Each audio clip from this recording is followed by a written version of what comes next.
Welcome to Paddock Planning Forum number 3 on strategic planning for agriculture.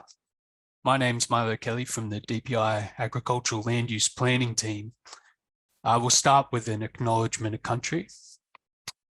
You can jump over, Tommy, thanks. The Department of Regional New South Wales acknowledges that we stand on country which always was and always will be Aboriginal land.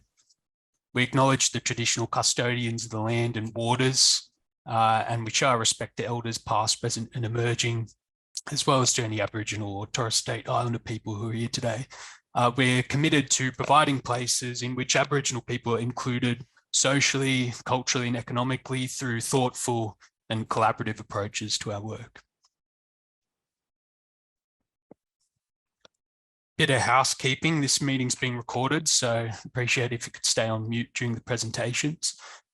Any questions you have, post them in the chat throughout the forum and we'll do our best to get to them in the Q&A at the end and as well afterwards. And any other comments you have and more general comments, feel free to post them on our ideas wall, which you'll find the link to in our chat on our website. So why strategic planning for agriculture? Well, there are plenty of different reasons spanning through the economic, the social and the cultural, but first we'll just give you a bit of context and why we think it's becoming really critical at this time. Historically, planning in New South Wales has largely ignored agriculture and has taken more of an active role in urban centres, whereas rural zones have been considered something of a default zone. And that might have worked well in the past, but now a more active role is needed to preserve agricultural resources and operations. The reasons for this are mainly because of growing urbanisation and encroachment into regional areas, along with the changing nature of agriculture. So the purpose of this seminar and the strategic policy development work surrounding it is to provide an overview of some of the key issues facing planners throughout New South Wales in managing agricultural resources, and to discuss how they might be considered in the context of strategic planning. You probably have your own reasons for finding it important too, so if you can think of any, please list them off in the chat. We'll be very interested to see what comes through. We'll briefly recap on what we heard from you on the first 2 forums. We've done our best to adapt the program as it comes through to your needs, and we're going to continue to do so. Some of the changes we've tried to make have been to provide a little more detail before the forum to help you figure out whether it's for you or for a colleague perhaps. And we're trying to include some more direct experience from councils. And we're also trying to include more of DPE just to get some insight into their policy development and to bring them into some of these issues we're discussing too. And we're planning to provide a bit more follow-up information after the forum. It's an ongoing process. Please keep providing your feedback and we'll keep refining the program as we go. So the outline of today's forum is as follows. We're first going to be hearing from DPE Director of Southern Region, Dan Thompson, who's going to give us an insight into some of the new projects and policy development being undertaken by DPE, which it might be expanded to regional areas in the future. Following that, I'm going to be providing a summary of agricultural planning issues for New South Wales and how we think they should be considered in the development of strategic planning policy.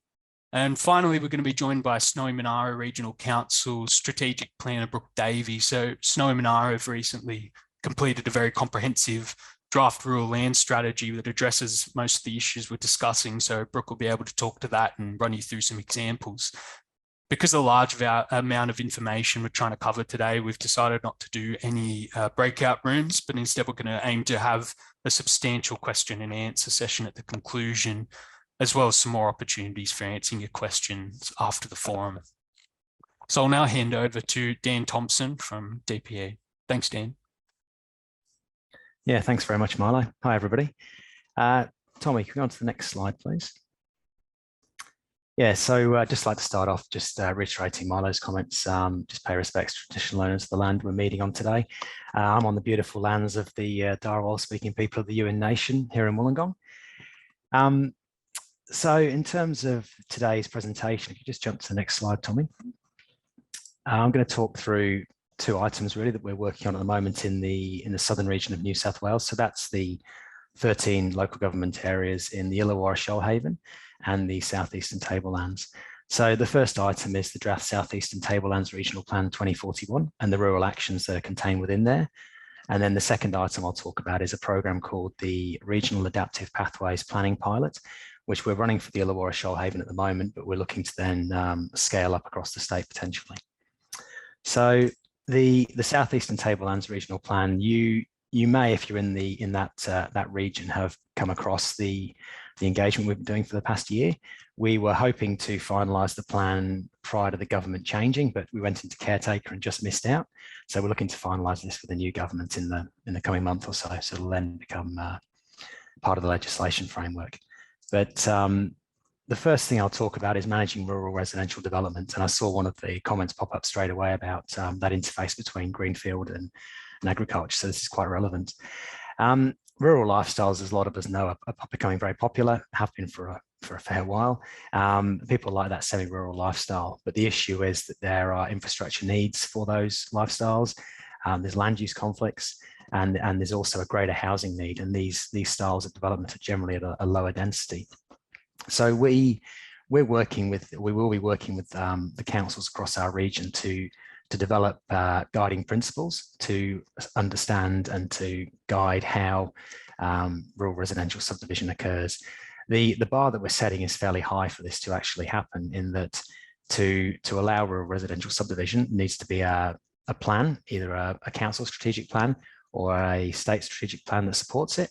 The rural residential subdivision needs to be near existing settlements, not within the 5K buffer of the ACT border, avoiding land use conflicts, that might be with agribusiness, avoid high environmental value land and agricultural lands, have access to a water supply, and also consider natural hazards like flooding and bushfire. So as you can see, it'll be quite challenging for excessive rural residential subdivision to proliferate in the future. That's the intent, but while still allowing it in certain places where it is considered acceptable. Next slide, please, Tommy. So in terms of a net zero region, so the New South Wales government's committed to net zero by 2050 and halving emissions by 2030. So the main contributors in our region are electricity generation, agriculture and transport. So they're where our focuses are. We do benefit in moving towards this target in that we have a number of renewables projects across the region, so solar and wind primarily. And Action 8 of our regional plan looks at how can we move towards that net zero. So we'll work with key stakeholders, the joint organisation, service providers, regional New South Wales, the Office of Energy and Climate Change, excuse me, to develop a roadmap to look at emissions reduction strategies. So that might be looking at symbiotic relationships between industries. How can we minimise resource use? How can we reduce transport movements or make them more efficient? Next slide, please, Tommy. And tying in with the net zero, excuse me, is enabling a circular economy. So this comes out of Objective 14 and Action 12 of our draft regional plan, which is to develop a circular economy strategy that identifies initiatives to address barriers and opportunities in employment industries that are transitioning towards that circular economy. And we're helped in this by some great work that's happening in the Bega Valley, where they've already got a circular economy initiative going, and that's focusing primarily on agriculture and aquaculture. But the plan that we're moving towards focuses on it's really focused on a circular agricultural model, where we're looking at resource recovery at all stages of the agricultural production cycle. So this might consider using renewable energy, how we use water, using it more efficiently, how we manage waste and transport. So again, working on those symbiotic relationships, how is a material that is somebody's waste product, how is that someone else's raw material? Say, how does a wood chip, which comes from a timber mill, become a raw material for a composting facility, say? And those are the sort of things that we're working towards as part of that action. And again, we're working with the joint organisation, councils, ACT governments and community to help deliver that. So just jump onto the next slide, please, Tommy. So this is the what we're calling the Regional Adaptive Pathways Planning Pilot Project. So this is currently occurring in the Illawarra Shoalhaven, and the intention is that it'll inform our third generation regional plans, which we'll start working on probably in the next 2 to 3 years. And it'll also inform the Greater Cities Commission's Illawarra Shoalhaven City Plan, which is coming out at the end of this year as a draft. And the potential then is to actually scale it out to across the state if it's proved successful. So in terms of, there's two aspects really to this RAP project, which are the integrated strategic assessment, which is essentially a strategic process or a systematic strategic process to evaluate the environmental, social and economic implications of a plan and do that at an early stage. So it's a little bit like an environmental impact assessment, but at a more strategic level. And then we're combining that with what we're calling exploratory scenario planning or plausible divergent futures, which are essentially looking at a range of different growth scenarios, four in particular, across the region that we're focusing on. And the intention is that this tool that we develop will then guide how growth will occur and where it should occur. Excuse me, particularly around housing. Next slide, please, Tommy. So just a quick sip of water. So this slide talks about the four divergent futures that we're looking at, and there's essentially four different scenarios we're looking at.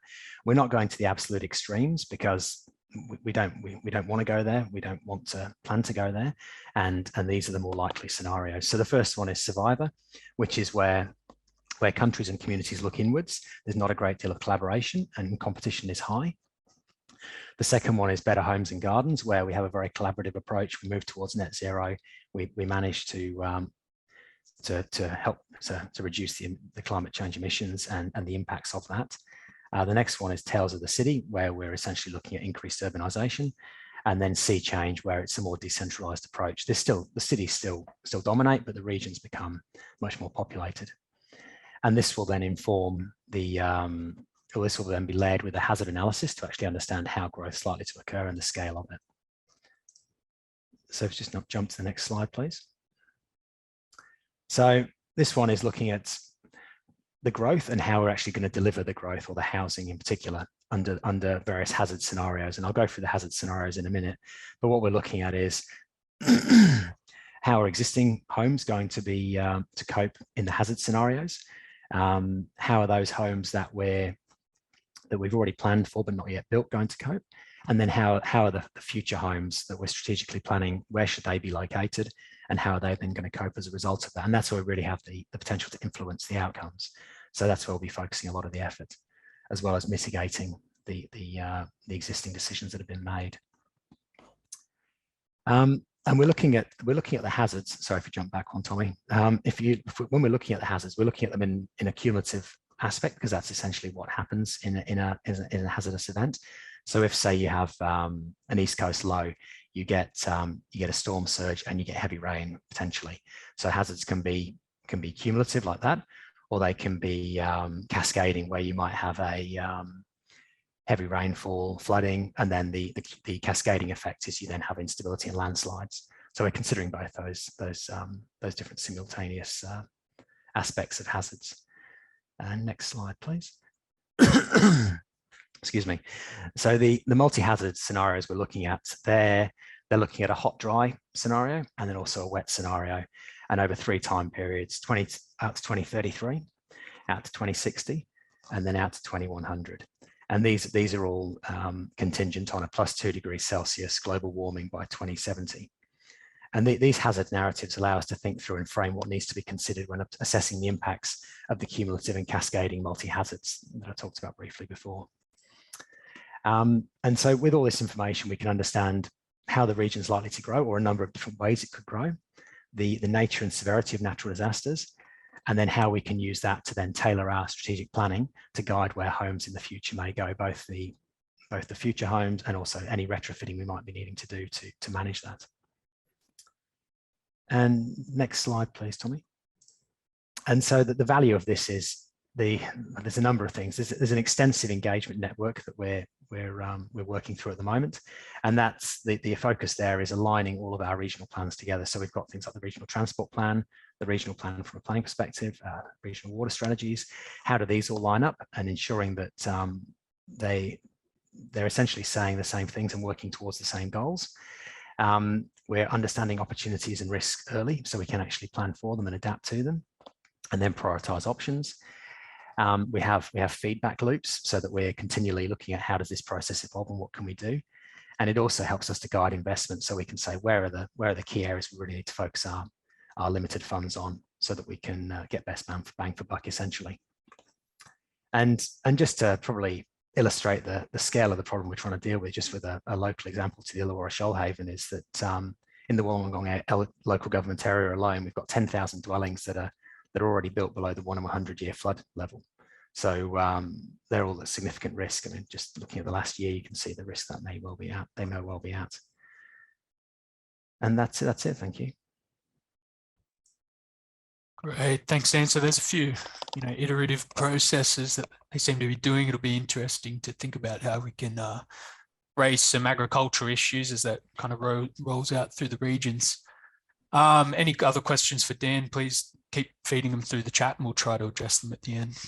So strategic planning for agriculture in New South Wales. The first step in any rural land strategy or another strategic planning task is to identify the agricultural resources and the future opportunities in your area. And there's multiple levels of agricultural resources to identify. And these include state significant resources, i.e. those identified by DPI or others at the state level, and including the SAL mapping project that is currently being undertaken, but also regionally significant resources, which would be those less well recognised across the state, but requiring a bit of coordination between LGAs to support, and also locally significant resources, which are those known to you and your community in particular, but which play an important role in the local economy or in your society in another way. To get back to the purpose of it all, it's important to ask yourself as you go around identifying resources, what future does my community want for agriculture in my LGA? In terms of the characteristics of resources, there's two main ways that we think about them: biophysical and strategic. So biophysical agricultural resources are those with a high propensity for agriculture, whether they're used that way or not. And some key features would include soil characteristics, rainfall, and topography. An example of it might be BSAL under the resources and energy SEP, and you might also use data like the land and soil capability classes as a reference. Strategic resources, on the other hand, are based upon existing agricultural clusters and their supporting infrastructure. Well, there's likely to be a biophysical basis for it. Having a critical mass of industry in an area with associated processing and distribution facilities is its own type of resource. Again, an example that might be under the resources and energy SEP in the form of critical industry clusters. At a local level, it might also include processing facilities, mills, or abattoirs. Your resources don't have to be one or the other, and you certainly don't need to use this terminology, but we hope it's useful in, explaining the different types of characteristics of agricultural resources. So a quick poll now, if we can get it to work, Tommy, is do any of your local strategic documents identify secondary agricultural industries? So things like sale yards, abattoirs, mills, or the like. See, there's a real spread coming through. There's quite a spread. It's good to see that a lot of councils have included it. There's obviously plenty of people who aren't quite sure, but we're just trying to get you in the mode of thinking about agricultural industries and resources in a more, oblique way, I suppose. So to continue on, now that we've established the main issues, how to identify it, we're going to be looking at two main issues for agricultural planning in New South Wales today, and that's the loss of agricultural land and land use conflict. Both of them obviously are highly related, and there's plenty more issues for agriculture, but these are the ones which we think most relate to the planning system and which we have the best capacity of addressing. The loss of agricultural land can come in two forms. The first is wholesale loss, which is where rural land is converted to residential land or another land use, specifically through the rezoning or planning proposal process. And the main cause of this is a lack of identification and conservation of agricultural resources during these rezoning processes and in broader strategic planning efforts. Unplanned rural residential development, on the other hand, as it's been labelled by Queensland planning expert Jeff Anstey, is the process by which agricultural land is lost or otherwise compromised at the development consent stage through piecemeal displacement by a more moderate development. And this mainly occurs through inappropriate concessions and flexibility of controls in rural zones. Some examples are historic dwelling eligibilities and inappropriate tourism uses, which can have the end result of permanently displacing agricultural production and driving land use conflict. Land use conflict itself is likely to be something you've experienced in your respective LGAs, where there's competing visions and expectations for rural land, and that generates conflict between neighbours. We'll leave the detail of it for another forum because it's quite a big topic, but the main drivers are encroachment of residential uses into agricultural areas, the rise of tourism and event uses, and from the other direction, intensification of agriculture in response to economic and environmental conditions. Land use conflict is typically experienced far down the line after competing uses are well established, but like many things, it's best to address these drivers early through strategic planning rather than waiting to mitigate the impacts later. We'll briefly look at a recent example of land use conflict, and that's Pocket Herbs and Produce versus Tweed Shire Council. Just to be very clear, we're not picking on Tweed Shire Council in any way if anyone from there's here. Land use conflict is an emergent issue which is generally not the fault of any council, but instead has deep roots in the planning system itself and the changing dynamic of rural land uses. This case involved a microherb facility which sought to intensify its production and processing within an RU2 rural landscape zone that was shared by several rural residential uses. That in my understanding were incidentally, or maybe not so incidentally, the result of historic dwelling eligibilities. The application to intensify drew strong opposition from neighbours who were already suffering from noise impacts associated with that producer. So after a lot of grief between the two parties and no doubt for council as well, the matter was resolved at the Land and Environment Court, which had to weigh into conflicts in a zone, the objectives of which gave relatively equal consideration to agricultural and rural residential uses. Our question for today is, how can strategic planning prevent this situation in the future? And with those being the issues, we'll now look at some of the main tools we have for addressing them in the planning system. The first, perhaps the most fundamental, is zoning. There's been a lot of inconsistent treatment in zoning among regions, no doubt due in part to changing directions from us at the state level over time, but it's now critical to bring them into some greater consistency. The first one is RU1, primary production, and that's the premier agricultural zone, which should contain all the highest quality agricultural land and exclude any contrary uses.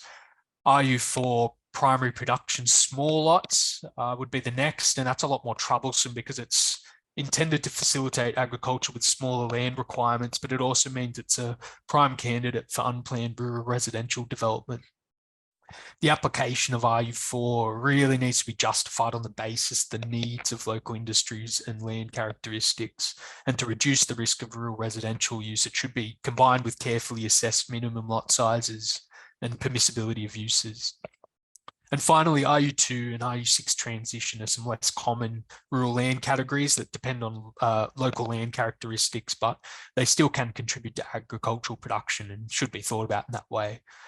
And a point we hope is already well understood is that R5 is a residential zone and shouldn't be used for conservation of important agricultural lands. We now have another quick poll just to see in your experience what kind of land uses have emerged in RU4 zones in your LGA, if you have it, whether it's planned or not.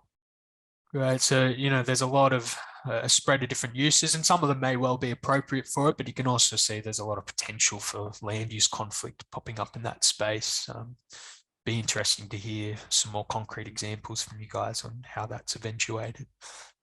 So moving on, minimum lot size. Look, it's certainly a blunt instrument, but minimum lot size, or MLS, is the main tool for, or a main tool for conservation of agricultural land that we don't think has any viable replacements for managing the main issues we're facing at this point in time, in particular the pressure of unplanned rural residential use. It's not a one-size-fits-all solution, and there is a place for smaller lots in agriculture, but there's a few factors to note. Specifically, smaller lots are already in oversupply in many LGAs, and while they might provide access to new entrants, this is undone where it creates competition from rural lifestyle uses, which also focus on smaller lots.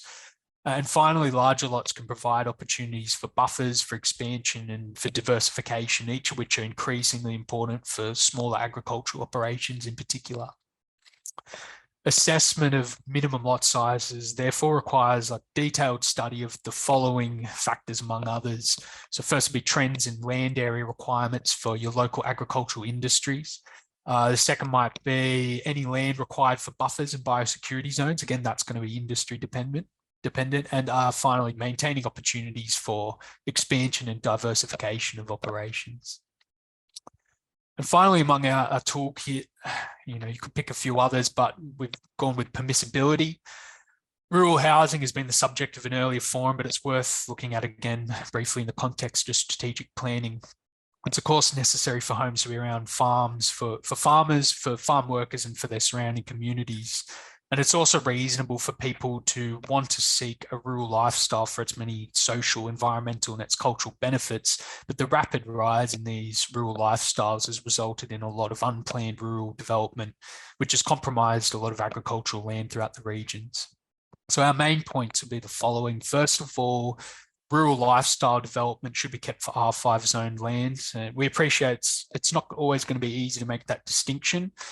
And it's not within our remit to decide whether farmers should have a porte cochere or an indoor pool, but it's necessary to keep that in mind anyway.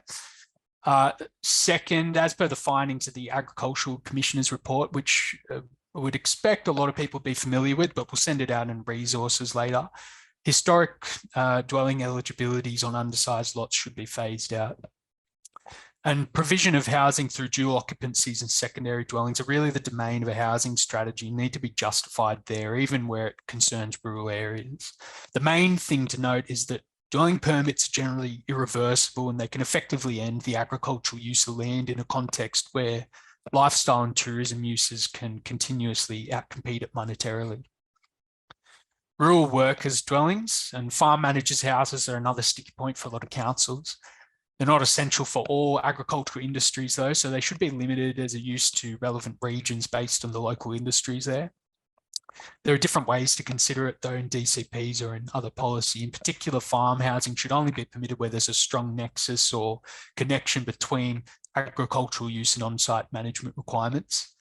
Rural workers' dwellings are supposed to host intermittent labour and should consist of the minimum development necessary to ensure the comfort and safety of agricultural workers in order to ensure that it doesn't easily slip into another use. And where possible, temporary or relocatable development should be encouraged. In order to demonstrate a nexus, you might like to require consideration of the following kinds of information. Again, we understand it's never perfect, like a lot of things in planning, but you might want to look at one, business plans demonstrating the ongoing viability of the agricultural use, so it doesn't disappear just leaving the dwelling. Second, an operational plan demonstrating the link between the use and the specific worker or manager requirements for the farm. And thirdly, some sort of analysis of nearby housing stock to demonstrate a lack of alternatives in the area. Agritourism is another area that's had a lot of recent development in the exempt and complying space and probably merits addressing in a standalone forum, but we'll just briefly touch on it in this strategic planning context. The issue, as with rural lifestyle development, is its potential to create land use conflict. While agritourism should generally be supported, care has to be taken to prioritise primary production where there's any potential for land use conflict, including for biosecurity risk. And in principle, agritourism uses should be ancillary to commercial farming at the site, with greater allowances given for development that demonstrates a strong connection with that use and which has minimal potential for land use conflict. And that kind of concludes our main summary. We're just trying to keep it very, very high level and brief for strategic planning for agriculture, but it's probably worth ending with some discussion of climate change, which is going to remain a pressure on rural areas, and it will continue to transform the shape of agriculture in the state. While we're only going to know all of the implications as they unfold, there's some things you can consider for now. The first and the most straightforward would be to review any climatic changes for your LGA, predicted ones such as drought and flooding, and to think about how this interacts with local agricultural resources. Large land holdings provide a lot of resilience to agricultural uses and should be once again preserved. And similarly, consigning agriculture to flood-prone areas needs to be avoided for obvious reasons. In terms of how we're seeing agriculture respond, intensification and use of built infrastructure is becoming a key strategy to increase efficiency on smaller parcels of land, to reduce environmental burdens through that efficiency, and to mitigate against climate shocks. For example, through constructing shelters for livestock through extreme conditions like the one in the image you can see there. Obtaining insight into how local industries are adapting to changes, and considering in advance how, for example, greater intensification like that might generate further land use conflict will be an important base for providing good planning strategy in the future. To end once more on the why, in the context of climate change, diverse local agricultural production has the potential to contribute to community resilience during disruptive events. So we've seen it in a lot of contexts, and you might have some you could describe yourself. And that's our overview. I'll now hand over to Brooke Davey, who hopefully will be, I'm sure you'll love a presentation because it gives a lot more insight into the concrete example of those principles. So thanks, Brooke. Thanks very much, Milo. So we've been on the path to preparing a rural land use strategy for a little while now. We have all the same issues here on the Monaro that I'm sure lots of other councils do across New South Wales. We have that real push for rural lifestyle opportunities, the desire to increase opportunities for rural tourism, trying to protect our unique and fragile environment at the same time, all whilst protecting something that's really important to our economy here on the Monaro, which is grazing. So I think we had the poll to start off with. I suppose I wanted to hear what other councils' challenges have been in preparing a rural land use strategy. We've certainly faced a fair few of these challenges. Just knowing where to start was part of the challenge when we started this back in 2020. So I'd be interested to see if other people, what their main issues were. That's interesting. Some people aren't considering preparing a rural land use strategy at this point in time. I mean, we certainly faced, from Snowy Monaro Regional Council's point of view, we faced pretty much all of these challenges at the outset. So it's interesting to know that we're not alone there. I don't think. So just to give a bit of background, Snowy Monaro Regional Council is an amalgamated council. We currently operate under the Cooma Monaro, Bombala and Snowy River LEPs. Preparing a rural land use strategy gives us an opportunity to holistically review our policy positions in relation to matters that affect rural lands. So that's why we've undertaken the work, and it was a key recommendation out of our local strategic planning statement, which everyone would have adopted in 2020. So we, like I mentioned, commenced work on the rural land use strategy in 2020, and we are now at 2023 hoping to report our third version of it to council in this month, actually. So we're hoping to close it off this month. So if I can just jump to the next, I'll just mention we did have, obviously, some of the main matters to resolve across our three LEPs were the approach to minimum lot size. The Cooma Monaro and Bombala LEPs had quite a, I guess, a blanket approach to minimum lot size, with Bombala having a 40 hectare minimum lot size, Cooma an 80 hectare minimum lot size. Snowy River did have a much more strategic approach to minimum lot size, and their minimum lot sizes at the moment range from 40 hectares to 400 hectares. So trying to bring all of that together with a consistent approach to minimum lot size has been one of the big challenges. But also you'll notice quite an homogenous approach to rural land zoning across the whole of the region. So of course we started with the strategic planning framework, considering all of the directions that strategic directions from things like the Southeast Tablelands Regional Plan, our own LSPS, of course, ministerial directions, our community strategic plan, and other relevant policy documents. But to give it that local context, we needed to find the data to make it, locally significant to us, so that we could make recommendations that were suitable for our circumstances. So that's the last one there, and I'll just jump into a few of the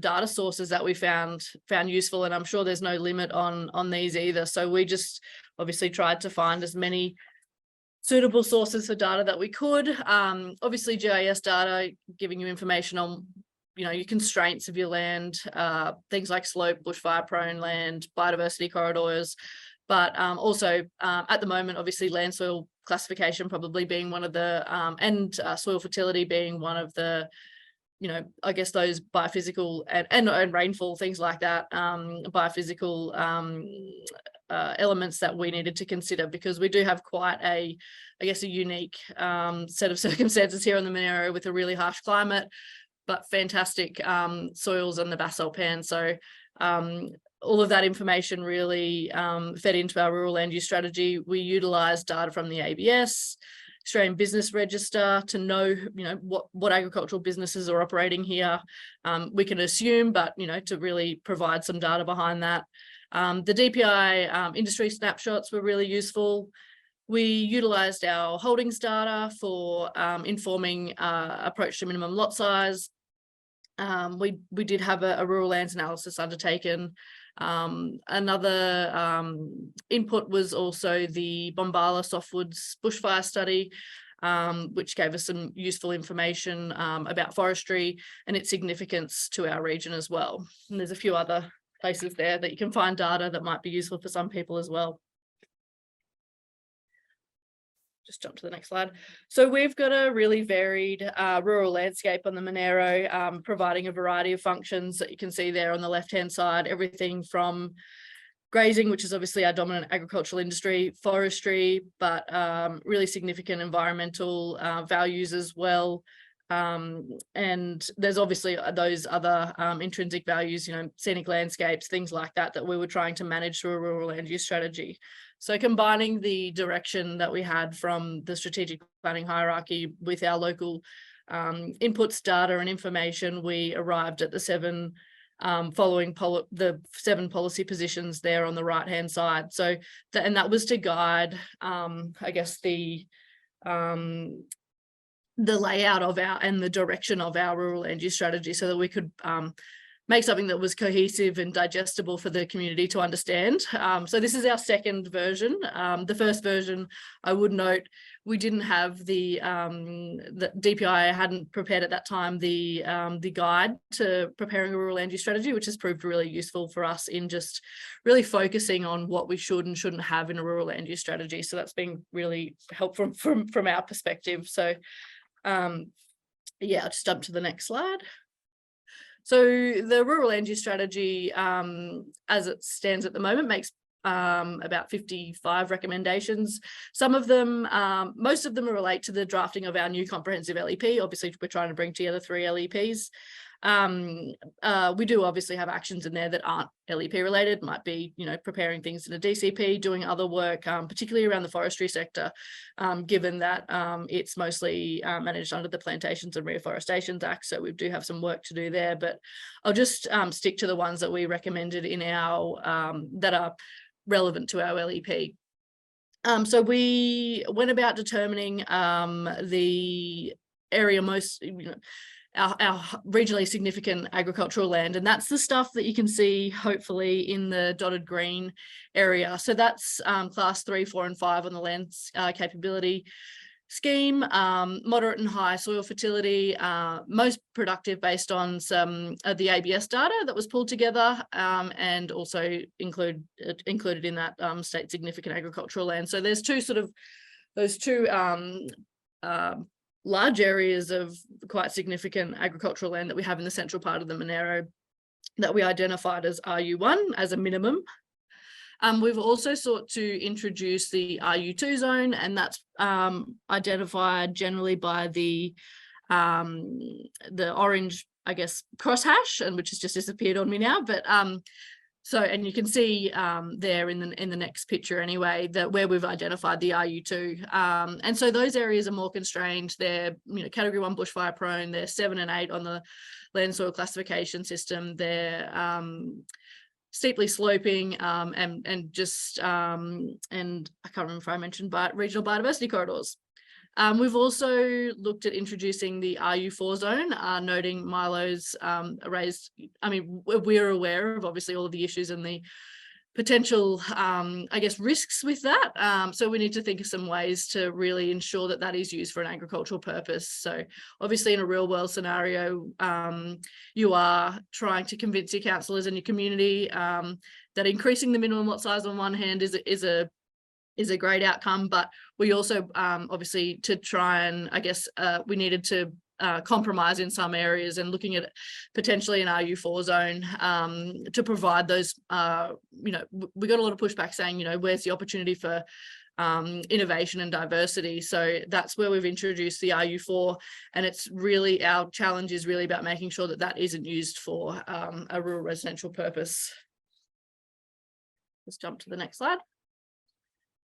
So the recommendations in relation to minimum lot size, generally the recommendation in the rural land use strategy is to increase, maintain or increase minimum lot sizes based on the typical agricultural holding sizes, the capability of the land, and the typical land uses that we see here on the Monaro. So what we did was breaking down the LGA into 8 subregions, which was taken from our LSPS. We also looked at the agricultural businesses that operate on the Monaro. We know out of about 900 plus businesses, 700 plus are grazing sheep and cattle. So we needed to know who we were catering for. But like I mentioned, also providing those opportunities for diversification and innovation on smaller lots. And what we've tried to do is focus them around service centres where they can be better serviced. So essentially we've ended up with a recommendation to increase the minimum lot size across much of our LGA, particularly Cooma and Bombala, which did have those much smaller minimum lot sizes. But you'll notice Bombala down in the right hand corner, that was the area that had a 40 hectare minimum lot size, and now based on a holdings analysis and the typical agricultural uses down that way are recommending a 250 hectare minimum lot size. And I think another slide or two. So we did have other recommendations in relation to buffers. We do have a couple of significant rural industries here. We've got the Dongma Timber Mill down at Bombala, and also Monbeef Abattoir just here on the edge of Cooma, and really trying to prevent the any land use conflicts that might arise there with additional dwellings. So a buffer clause that we've proposed to introduce there, just to ensure that there's adequate consideration of any dwellings within a certain distance of those land uses. Similarly, quarries and some of our other infrastructure that we've looked at buffers around those. I think we've had a few suggestions for some other types of land uses to be included in those buffers as well. So we'll look at that. We've also proposed to introduce a clause. We do have issues with ancillary caretakers residences. This is mostly in relation to ecotourist facilities though, but people utilising it as a way to get a dwelling where on rural land. Essentially they're saying they need one to manage a ecotourist facility. So we have introduced recommended that in our LEP, a local clause where we limit that to 100 square metres. Obviously there's the ancillary test, but it just gives our DA planners a little bit more to hang their hat on when they're assessing these types of DAs. I'll just mention 2 other recommendations that just looking at the comments that were coming through that might be of interest. We introduced, we do, particularly around Jindabyne, we get some requests for 4.6 variations on lots below the minimum lot size where people want to put a dwelling obviously there's the, consideration, is it a prohibition or is it a development standard? Can it even be varied? I have seen a court case where, the courts didn't have a problem with that but still refused that request for a 4.6 variation. So we have introduced, I guess, a policy position in our rural land use strategy about when we would and wouldn't consider or when we wouldn't support those types of applications, and those, excluding areas like the priority production area, unsealed roads, buffer areas, and saying, look, we wouldn't support 4.6 variation. There might be a good reason for them in other areas, but we don't support them based on these few criteria. And obviously, really, I think that a lot of applications for those do poor jobs of justifying consistency with the objectives. So really looking at consistency with the objectives of the zone a little bit more closely. And the other one was large-scale renewable energy projects. We obviously are supportive of renewable energy projects, but there are certain locations in places like biodiversity corridors and scenic protection areas where that are already adopted in our LEP, where we would be able to say to a proponent, look, this is our policy position. Obviously they're still free to go and submit an application with the department. But, this is council's, I guess, initial thoughts on where we would have concerns in relation to an application for large scale renewable energy projects. So that's been quite useful. Even in a draft form, we've been able to have meetings with proponents and utilize that and give it a bit of a test run. So that's been good as well. And I think my final slide is just on community consultation. So we've just wrapped up, well, I should say just the February, the second round of consultation on our rural land use strategy. We did convene a community reference group based on a recommendation, a resolution of council after our first version post-exhibition report. So that included, people at Wendy joined us for that, but also the LLS, some rural landholders. I wouldn't say that was, we were hesitant in setting up that, and I'm not sure that it produces the outcomes that that councillors had hoped. We undertook, so this time around, we undertook to let all ratepayers know via a letter or an email, however they usually get their rates, with a QR code straight to our Your Say page that contained a mapping portal where they could put in their lot and DP or their street address and find out, if there is any changes in relation to their land that might be occurring. We did in-person sessions, online sessions, and had a dedicated project email address, which just made it easy for people to direct their inquiry straight to us. And of course, an open invitation for anyone to phone us or email us and ask us questions. So that we really tried to be quite available for the exhibition period. So we'll see how that goes at the May 18th meeting. Wish us luck. Fantastic. Thanks, Brooke. We were definitely pretty thrilled, I think, in our team to see all the work they've been doing. It's a lot to cover today, so we're just going to have to rush through some questions, but we're going to do our best to respond to a lot of them later on. So for a first one, and we're just going to cherry pick some in the interests of time, but is DPE considering a policy direction or updated ministerial direction on the use and implementation of the state significant agricultural land map when finalised by DPI? I'll put this out to Dan and also to my manager, Tamara Prentice, who might also know a bit more about it. So yeah, Milo, from a DPE perspective, I'll need to follow that with our policy team, so I'm not sure of the answer, but I'll come back to you so you can update that in the minutes from this meeting. I've been unlucky enough as it may be, to be been sitting at the table when those negotiations have been taking place. So the agreement at this stage is that we'll exhibit a policy with the next map that indicates how the SAL map could be applied to councils or to LGAs, and then we'll also probably run a question to test whether councils do want to see it having effect through ministerial direction. There's been no decision made at this point as to whether it will be implemented through a ministerial direction or not. And we've had a change of government since those discussions took place. So it's still a bit up in the air, but look out for a question when we do exhibit the next version of the SAO map and the policy. Fantastic. Next one, is DPI preparing updated guidance or a position on the minimum viable land area / lot size required for various types of agriculture? So I think I mentioned at the last P2P, we do have a consultant coming on to start doing some work for us on MLS.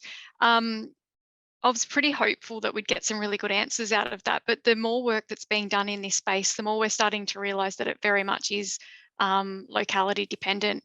As you know, some land is really quite productive, other land less so, and there's different holding sizes existing across the state as well. So whether we can get a statewide, this is your blanket, I really am a bit uncertain about that, but I am hoping that we'll be able to get out some information that, you know, if we can't say we recommend it be 400 or 300 or 100 or 5, that gives you a lot better guidance and a lot stronger guidance about how to review and assess MLS, because I'm very much aware that this is one of the biggest issues that councils are facing, and politically it's a nightmare, you know, at our level as well as at your level. So we're hoping to give you more guidance. I'm hopeful that maybe that is a blanket number, but I really am starting to get a little bit concerned that it's not going to be. All right, here's a question for Brooke. What directions are included in the strategy to limit or manage the use of RU4 zone land to provide rural residential outcomes? So the minimum lot size is, you know, we're not looking at 10 hectares. We're still looking at a 40 hectare minimum lot size. Really limit. I mean, there is no. I mean, I'm aware of others. There are some other areas that I'm aware of where, you know, perhaps we could ensure that, you know, a land use is undertaken prior to issuing, you know, I guess you could have an additional local clause where you require that a rural land use is being undertaken before you permit a dwelling. I'm aware of something like that at Singleton. But I guess in the directions, you know, it's really about limiting the area to which it applies, so that when we don't have it broad, you know, if it does, I guess we've done this, I guess to, you know, manage some of the community's concerns. So I guess worst comes to it, you know, if it does eventuate that some small areas are taken up with rural residential development, it's really limited. So it's a bit of a test run, I guess, for us initially, but realistically it's still making them large enough to be able to accommodate rural land uses at that 40 hectares. So we're not talking, you know, less than 40 hectares at all. All right, we might just see if we can squeeze in a quick one for Dan, if he knows the answer. What is the interaction of DPE's efforts to diversify permissible uses and protecting agriculture? Are there any mechanisms identified to prioritise primary production? No, there's not that we're working on at the moment. No. There's a couple of other questions around DCP controls to manage development in agricultural areas. That is something that was being developed and has now been put on hold. I think the change of government resulted in that.